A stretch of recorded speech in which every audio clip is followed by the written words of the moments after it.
Hey there, this is Dr. PK. We're going to be going over chapter 7 and 8 of The Catcher in the Rye. I'm going to explain again some of the themes. I'm going to put up some images that kind of help jog your memory as to what happened, and we'll refer to some specific lines.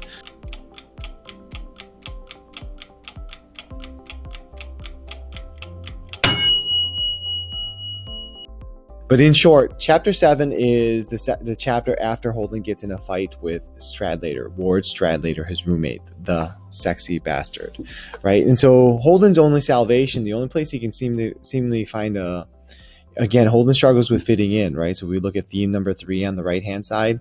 And so Holden wants to be able to find a place to kind of like land, a place to talk to, right? So he goes to talk to Ackley, and this speaks to a couple things. One, Holden not having a world, not having a place. And then 2, his struggle to communicate with people. So he wants to tell Ackley about all this stuff that happened. But the conversation just kind of goes all wrong. And so, again, it speaks to theme number 5, this inability to communicate, and the challenge of kind of like finding the right words to express what's going on, what you're thinking, what you're feeling.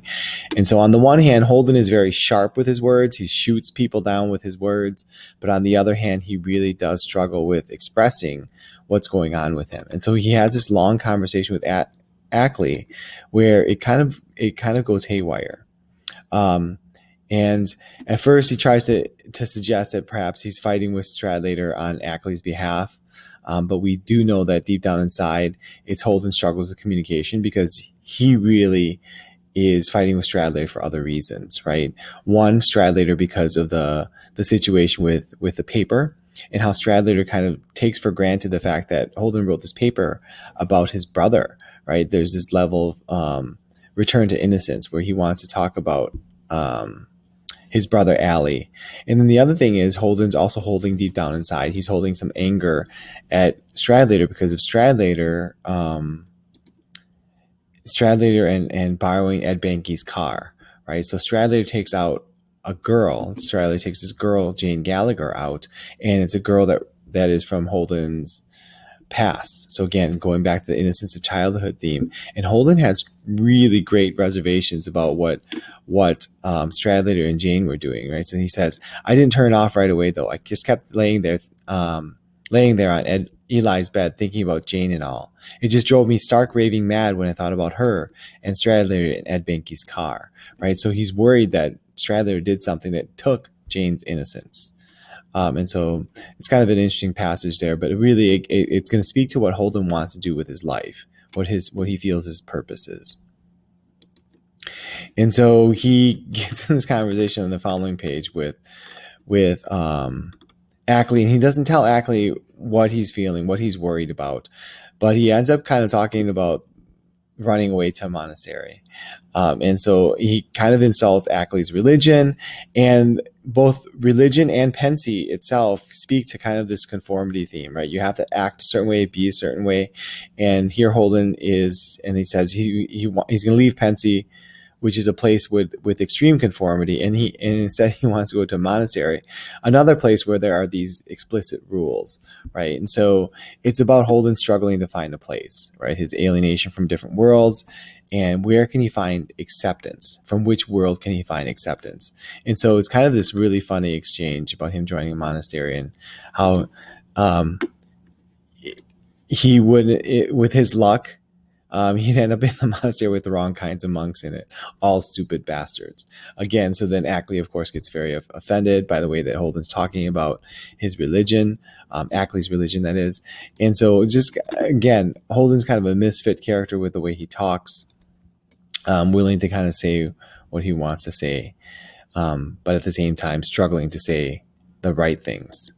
Okay, so Holden, at the end of the scene, it's kind of a very pivotal moment where he leaves Pensy Prep, a place that symbolizes conformity, a place that symbolizes people that have direction, and that's not Holden, right? And so at the very end, we see that he actually trips, and right. So this is kind of the last paragraph is really a paragraph you'll want to make sure you read on your own.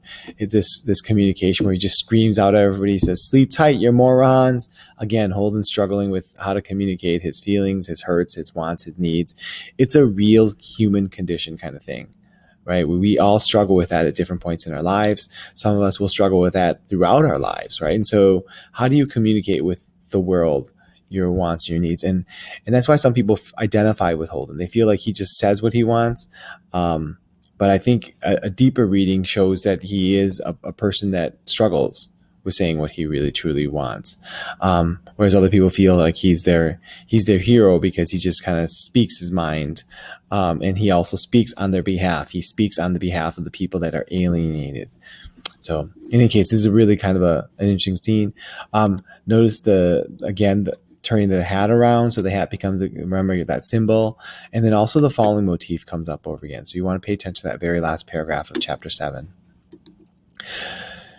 As Holden leaves Pensy Prep. And so that ends our time with Pensy, a place of conformity, a place of preparation for another world, preparation for college, preparation for career, right? So Holden goes to the train station, and this is kind of another funny scene, right? So we have a really intense scene with this fight with Stradlater, followed by Holden's kind of like leaving in chapter 7. And in chapter 8, we get this kind of funny scene where he meets up with his mom on a train, and he kind of hits on her, right? So he says he acts all suave as hell.